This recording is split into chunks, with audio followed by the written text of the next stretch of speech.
Have any memory of any of your favorite toys when you were growing up? Let's see what comes to mind. I loved Disney, and you all were really excellent in bringing me and my best friends to Disney on an ongoing basis. I'm talking about the Disney in Florida. Right. And so at some point, you all got me a massive Minnie and a massive Mickey. Yeah. And I think probably they were taller than me for a while there. Yeah. So I remember playing with them and those being super cool Mhm. and a little unique. And then um, I was dolls probably. I had plenty of tomboy phases, but I'm certainly a girly girl who's into my dolls. And when I think about dolls, I think about American Girl. Mhm. Actually, when is Mhm. American Girl coming back, or does it still exist? I don't even really know. But the stories were cool, um, and, yeah, Addie was the Addie was a black girl at the time. yeah, yep, she was. I mean, her story wasn't cool because it was all about, like, slavery and things, and I realized that that was the time they were starting to integrate what stories black dolls should have, and let's it can be more than that. There's so much more to us than just Yes. that Yes. particular piece of our past, but, having a black doll and having Addie was cool as well. It was really beneficial for African American mothers to be able to purchase African American dolls because when you were first a little girl, when you're first born, there weren't a lot of black dolls out there and very few. In fact, I remember thinking about the Barbies. Now, Barbie came into existence in the late 50s, but they didn't have black Barbies. In fact, they didn't have black Barbies until the 1980s. And So did you have a so black so you didn't have a black Barbie? uh, Or did you have Barbies at all? I didn't have Barbies. I could see my grandmother not being down for No, she Barbie. was not. Actually, You never you can mind. see that, yes, no, Bart And she's like, "Here's a but book." yeah, that's exactly right.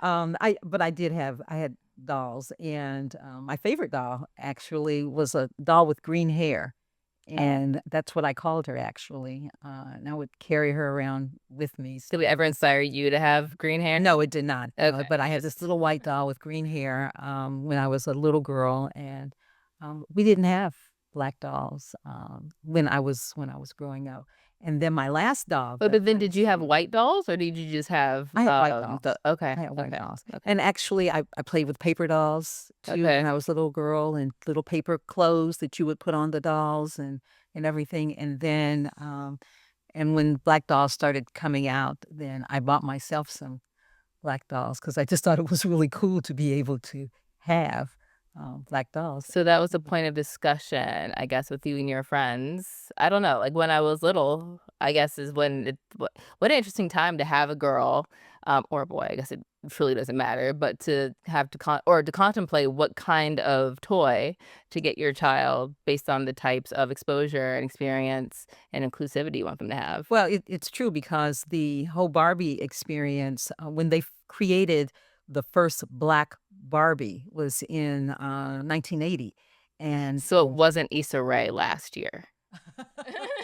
Remember hearing you say no, no, no, okay. no. But Okay, okay. to Mattel's point, they have included over the years several dolls of color, and they've made them a part of pop culture and society, and they've patterned them after lots of different African Americans. But when they created the first Black Barbie, they hired a black designer to Good. come up with, the clothes and the way that Black Barbie would look. And what was interesting about that particular time is Mattel would make friends of Barbie, other kinds of cultures, but not a Black Barbie. So Never then centered. then they decided that they would have Barbies of all cultures, all We're sides, missing all a massive piece of the market. they absolutely did, and so, it became a worldwide tradition then to have, Japanese Barbies and Chinese Barbies and Mexican Barbies, and then they began to have Barbies of all sizes and shapes, which was really different because, as you know, when Barbie was first created, she was teeny tiny. Mhm. Well, her proportions, I don't think made sense for a real person. She would tip over. I think it's one. Those teeny weeny little bitty Barbie shoes and yeah, everything. But because I like pop culture, I went to the Cincinnati Museum and they had a display of the history of Barbie when Barbie was Oh, so you could created really speak and to this stuff. then. I think you Well, have, like, I a mean, personal experience, you've I been to can. museums and Right. expos on it. And the expo was wonderful because it went through the history of the Barbie doll, and it went through all the multicultural kind of experiences that Barbie had, and it talked about the clothes that were designed and how they hired some high fashion, designers to be able to really create some of the Make the tiny Barbie clothes. clothes and everything over the years, Yeah, and so, it's um fascinating history. well, it was a Storied fascinating history too. history. It was, and then when you get to the point of when they created the African American Barbie, and they had to create the hair, and they had all these different samples in the Like, display. now what do we do? Well, Not yeah, black hair. because they didn't know what to do, and it was a different kind of experience, and so I relate that to the fact that I was looking for dolls for you to be able to relate to, and when you mentioned, the, uh, the Addie doll Mhm. and the fact that, we were able to not only get the doll, but also we had the hair that matched her hair, Mhm. but we could also buy a dress for you Well, in she your needed a new size, dress, so and we weren't doing yes.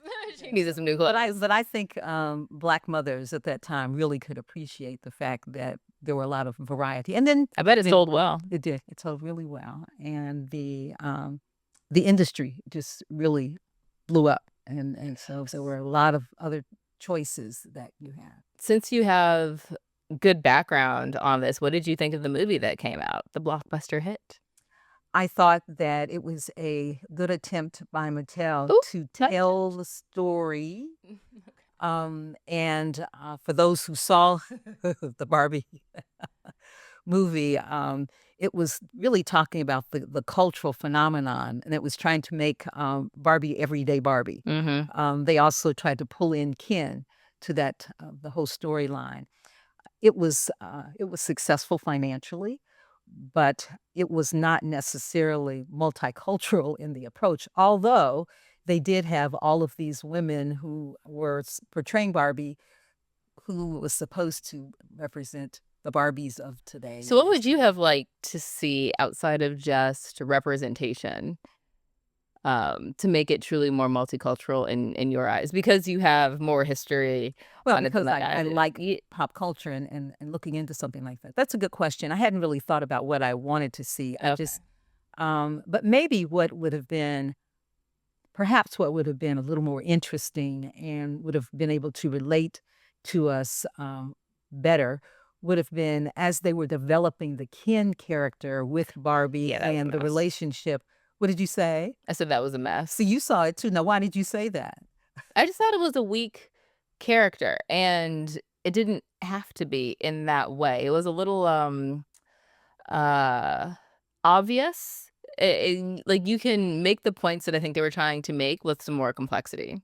So I think that's I mean, I wish I could, like, be super detailed about it, but generally, I just found it to be quite basic. Exactly. And so if you're going to spend that kind of money and if you're going to have a a character that's that popular, then let's do a really better job in writing the dialogue and developing the relationship. Yeah, and the character So development. I think so.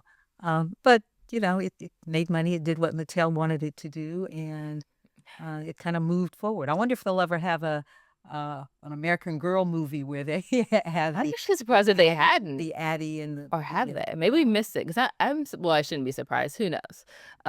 So pro tip, somebody out there, don't use ChatGPT, but find a way to develop a a really good American Girl story. The conversation when you were younger, though, had to do with, the role of the doll in a child's life, and what does the doll represent? How do you introduce dolls to your daughters, and maybe in some instances, your sons as well? But what does the doll represent? Do you have any idea of what a mother would be thinking about when she buys her daughter a I mean, if doll? I had to guess, probably just like a friend. Absolutely. Yeah, because I mean, kids have imaginary friends, and it's almost like a physical manifestation of a friend. So, a fantasy friend who can do whatever it is you want her to do with you, and that you can play with and you can take wherever it is that you want to go. Ah, And so you have experiences that are similar. And because I was the kind of child that had a big imagination, and and the type of adult that has a big imagination. I talked with my characters with the dolls. So I would have several of the dolls, and then I would act out the characters, and each of them had their own personalities. And so I would try to teach you that too when we were playing with dolls, when we were dressing up What I dolls. do. Not quite as creative as I Yeah. am. You would kind of look at me like, "Mommy, I don't want Yeah, her I to don't. do whatever." And but it was a fantasy world. Did my father play dolls with me? Your father played dolls with you. Your father played everything Yeah, I with would you. say I don't remember it, but it would not surprise me that he would play Yes. anything with me Yes, regardless. you had a little playroom, I remember Playroom. and so in the playroom, there was a little school set up there, so you would learn the alphabet, and then we would try to have you teach your dolls the alphabet and, the songs, and whatever the lessons were in preschool, we would go to your playroom and have you to sort of act out, those particular lessons too, as a part of learning, but trying to make it fun. Looking back now, I would say my favorite part of a doll, and I guess it evolved, it might not have existed when, um, dolls were first being introduced. Actually, let's take it, like, not just a doll, but to Barbie. I love the fact of, like, a doctor Barbie or a lawyer Barbie, or an astronaut Barbie. Absolutely. I think that's the part to me that's really cool. It's less about the Barbie piece of it, and more about, like, you can be this ideal of Barbie, but also you can be this too. You're like Barbie plus. And that was very intentional when, Mattel decided to evolve and We're gonna allow women in the workplace, I so let's that's no, you're making a joke, but that's absolutely Oh, yeah, I what they know. decided, Yeah. and to be able to have Barbie to demonstrate not only the professional side, but you can be anything that Yeah, you you wanna wanna be be yeah. was really kind of fun, and I love the displays and all of the different kinds of, Barbies and the characters that we had a chance to see in the museum, and I went with, several sisters from another organization that I'm a part of, and we had the best time having fun and playing and thinking about our childhood. Not a lot of African Americans were in the museum Oh, really? that Why do you think that particular time. is? I think that maybe they didn't, advertise it to the African American community, I'm not quite sure, Hmm. but because, we were an African American group, and we were talking about our doll experiences, and it was, uh, it was great to be able to go through the memories, but also each of our daughters had different kind of experiences with Barbie, and what you just brought up, the whole professional side, gave them a chance as mothers to be able to expose their daughters Mhm.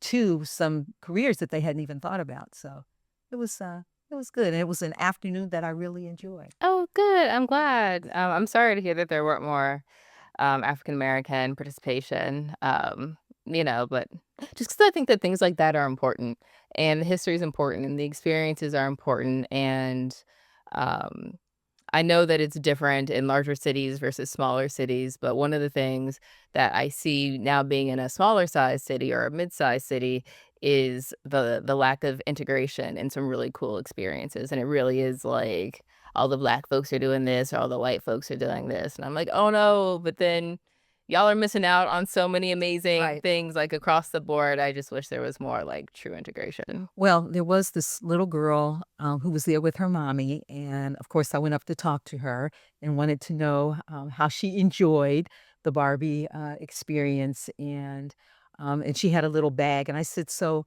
did you buy something for your mommy?" And she thought that was funny. She said, "No, mommy bought yeah, bought this, and this is for me to put into my Barbie playhouse." And Yes. so she was talking about her Barbie playhouse, and I said, "So tell me what's in your Barbie playhouse." And so she talked about the things in her playhouse, and then she said, "And I have a Barbie car." And so she was talking about her little Barbie Yeah, convertible, and convertibles and so everything. just being just said the convertible is Yes, yes.